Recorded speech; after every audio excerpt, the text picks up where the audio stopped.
Welcome back again to a little stream of consciousness where I just utter whatever needs to be uttered in the presence of the moment, a guided contemplation, as I wish to call them now.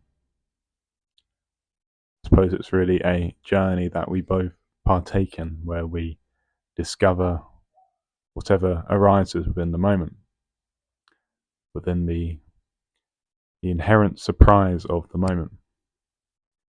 That is very much the nature of our thoughts, really. They can surprise us. Our inspirations can occur seemingly out of the blue as a sudden aha moment.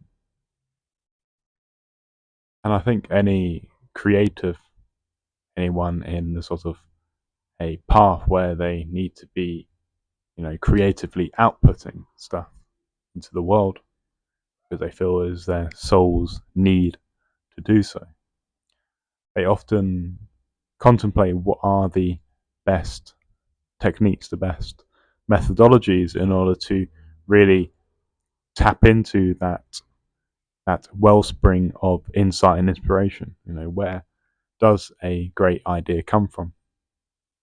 How do we get over ruts in our thinking, ruts in our work, where it feels as though the universe is resisting us? It's not easily giving us the solutions that we're looking for. And so when we're trying to really do something and force something into our reality, the friction can frustrate us, particularly if we are thinking very deeply and hard about something. How do we overcome this friction of the mind, this internal tension which seems to restrict us from reaching the insights that we so desire? It seems paradoxical to say, but often the worst thing that you can do when you are on the cusp of an insight and it's not really actively revealing itself, the worst thing you can do is, think even harder and dive even deeper into it. Really, frustrate yourself. This action of, trying to think your way to a solution, it often will just tire out. It will just lead to frustration, a sense of resentment that you can't force the solution into our reality. I think many people have this sort of disposition to their problems. They think that if they think more, they will eventually find the solution. Often this activity of thinking more is just rumination. It's just circling round and round and round and getting more and more tense, more and more frustrated, more and more agitated. I think the paradoxical way of really approaching this is to let go, is to surrender, is to stop trying to force the solution to appear into your reality. This doesn't mean that you totally ignore the problem, you ignore the practicality of thinking about the problem, but you understand the limits of thinking your way to a solution. Because sometimes, if we really think about it, our solutions, like I began this sort of conversation with, our solutions arise as sudden aha moments, as sudden inspirations that we'll have often when we're absent-mindedly going about our day, whether in the shower or doing this thing or that thing, when our mind is very calm and relaxed and almost empty of thought. I often find that sort of these aha moments just arise when my body is calm, when I'm not stressed, when I'm not agitated, when I'm just being with the moment and not trying to forcefully change anything. I think, many creatives, they talk about becoming a muse. when they are in the act of creation. And becoming a muse is this process of emptying yourself of your egoic attachments, agendas, intentions, your anxieties about creation. You're emptying yourself of all the baggage that so often impairs the creative process. And when you empty yourself, that almost creates a much smoother passage for the expression of energy. Because creation is, of course, a movement of energy. We're trying to direct our energy in a way to create something interesting and beautiful and of value to the world. And of course, to allow this passage of energy, you need to remove blockages. And the best way to remove these blockages is to empty yourself of your self identifications. It's to empty yourself of your ego. Now, how does the ego suspend itself? How do we identify where the ego is appearing? Where is the ego impairing the creative process? One method towards doing this is to identify and observe your thought patterns. Identify and observe the beliefs that you have about your capabilities when you are, beginning whatever creative pursuit you're doing. What do you believe yourself to be capable of? What do you believe to be your strengths, your weaknesses, your the essence of your work? Because these beliefs, yes, they add identity to your work, but they also can constrain it. They can limit it.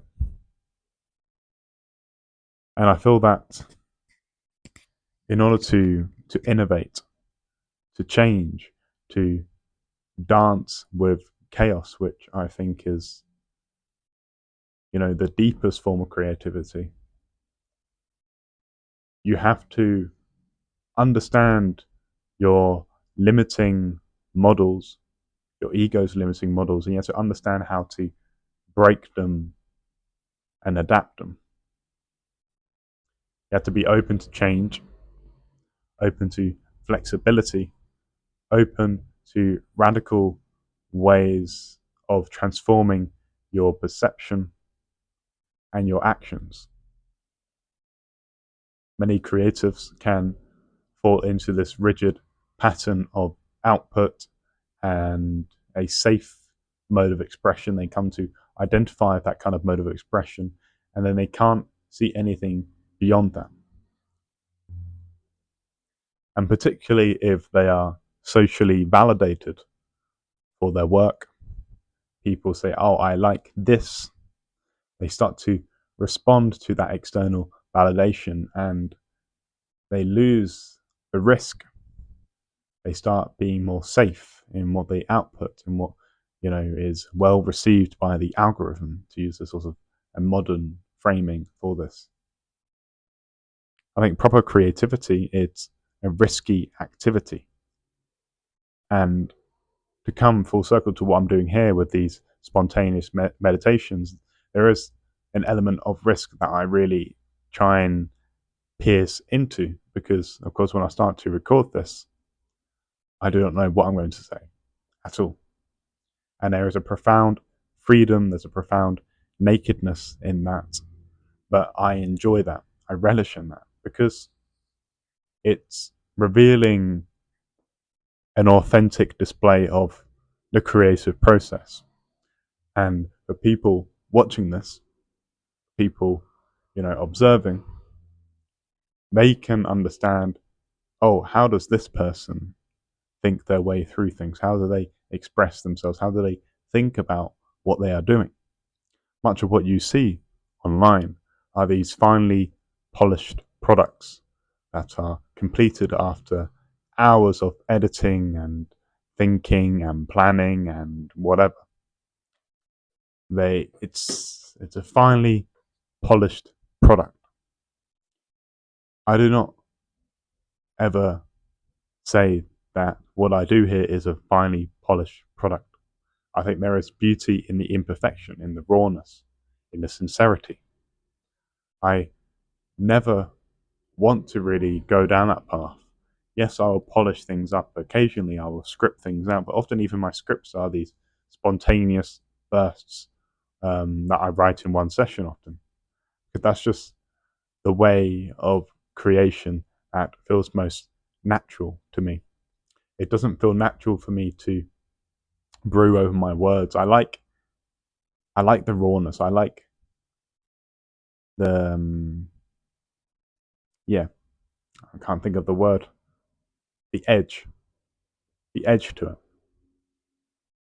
And I even see so much on my social media feeds when I occasionally do decide to scroll through it, just obviously chat GPT'd posts or scripts. You can tell it's chat GPT because it has a particular neatness, this mannerism of speaking, and it's very bland. It's drained of life, it's drained of soul, and it's very uninteresting. Incredibly uninteresting. It's like and like I do use sort of ChatGPT for various purposes for research and proofreading my stuff, but I hate it is so bad at producing actual creative content. It just isn't that good. That's what I've come to really conclude. And yeah, it's an interesting thing to contemplate. Why are AI so bad at creating authentic works of art? They're great at mimicry, but there's no soul in their creations. I guess into the question of what do we mean by a certain creation having a certain soul or having a certain life force, this prana or whatever, something that distinguishes it.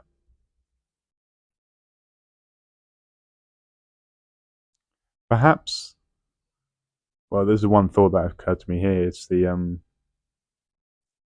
the capacity to create truly unexpected and novel forms. The question: can an AI language model create a work of writing that is truly novel and different? Yes, they can synthesize and extract the essence of hundreds or thousands of blocks of text off the internet, and it can curate a writing answer based upon extracting the data from that input. But is there anything truly new that is added? How is silicon really different to neurons and glia in the human brain? I don't know. I'm just offering some vague speculations. Hmm. But yeah, to sort of bring this to a conclusion, I've sort of been dancing around the creative process and the creative flow and the elements of conscious egoic surrender that are required in order to create truly beautiful and new forms of expression. I've also talked a bit about AI and human creativity, the differences between the two of them. And I suppose, as a final conclusion or a final section to this sort of ambling rant or meandering meditation, I want to talk about psychedelics and psychedelics as these forms of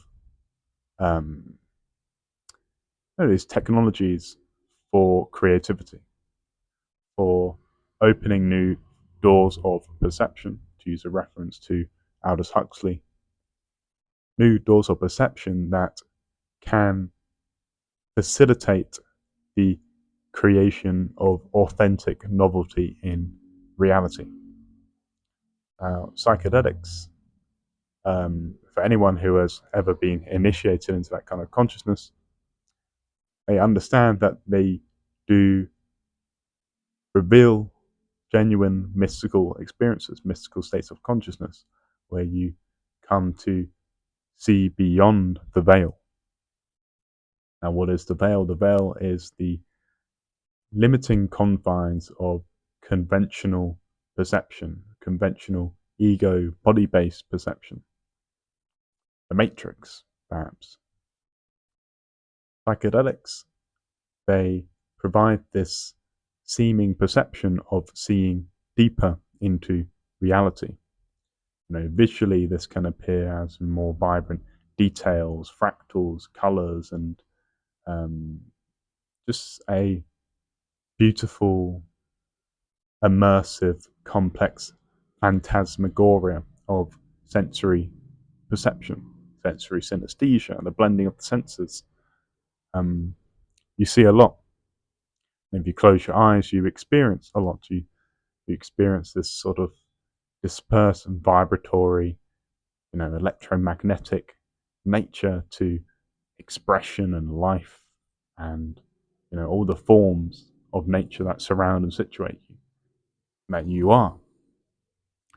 You experience this seemingly extraordinary state of perception, this very childlike state of perception. If you ever look at a child, it's as though they're tripping almost, because they're deeply in tune with the spontaneous rhythms of life, the spontaneous play of life. They are in tune with that, but as adults, we get sort of indoctrinated and conditioned out of that natural childlike wonder. Psychedelics can very much refoster that. They can remind you of the awe of reality, the awe of who you are, and they can really reveal just how small and insignificant and absurd many of the societal constructs that we, in our ignorance, blissfully unaware, in our ignorance, we assimilate into. The constructs of identifying with this body, mind, this person, all the various illusions that are required in order to maintain the play of society. Many of these illusions serve the function of trapping people in the matrix, if you wish to call that, in these systems of control and oppression. And of course, this sort of revolutionary aspect of the psychedelic consciousness is the reason why psychedelics have been so perniciously repressed throughout, much of history, especially today. Yet we're in this period where we can talk about psychedelics, we can do research on psychedelics. We know, if you're in the know, you understand that these are not these dangerous compounds, but they actually are profoundly healing for the mind, the body, and the spirit. And yet such compounds are still illegal in this paradigm. Perhaps not in the next paradigm, but it's interesting to think about, why are these states of mystical consciousness criminalized? Because that's what psychedelics provide access to. People can meditate for years and years and not even come close to the, I don't even know, the wonder of a psychedelic experience. And this is a fact. And I understand that may be taboo or controversial, but quite frankly, as someone who has spent many years meditating and have spent, many years in psychedelic exploration and combining both sort of tools, um, I see a lot of nonsense from meditators who stigmatize psychedelics for this seeming perception that, oh, they are not, you are being reliant on this external means of altering consciousness. Now, of course, anyone who truly understands the nature of non-duality is that there is not really a, a, a a hard and fast distinction between the inner and the outer. It is like a membrane. It is a fold of one sheet of paper. So of course, this the psychedelic that you are consuming.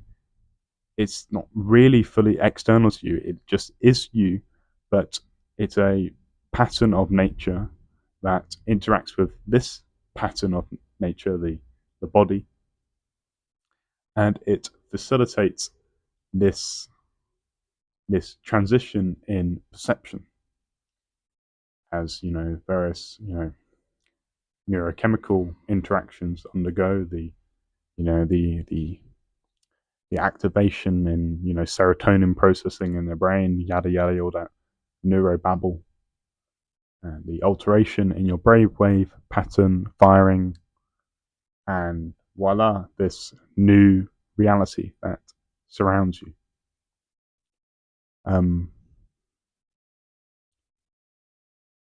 That is a genuine transformation.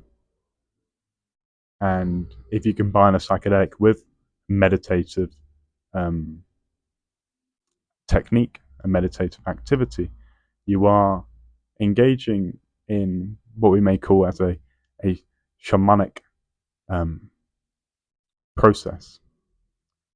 A shamanic process which will take you into this kind of trance of reintegration into who you are fundamentally. And there's a lot that can be said about this process. And I will talk about it in more detail in another video. But yeah, I'll sort of conclude there. This video has gone on long enough. I hope it's been interesting and insightful. And goodbye. Also, I should mention as well that I offer one-on-one mentoring as well, which I've started doing more consistently recently, and is a very good way I found to connect with my audience, people who support my work. And if that's something that you're interested in, contact me, message me, and we can discuss further. Anyways, goodbye.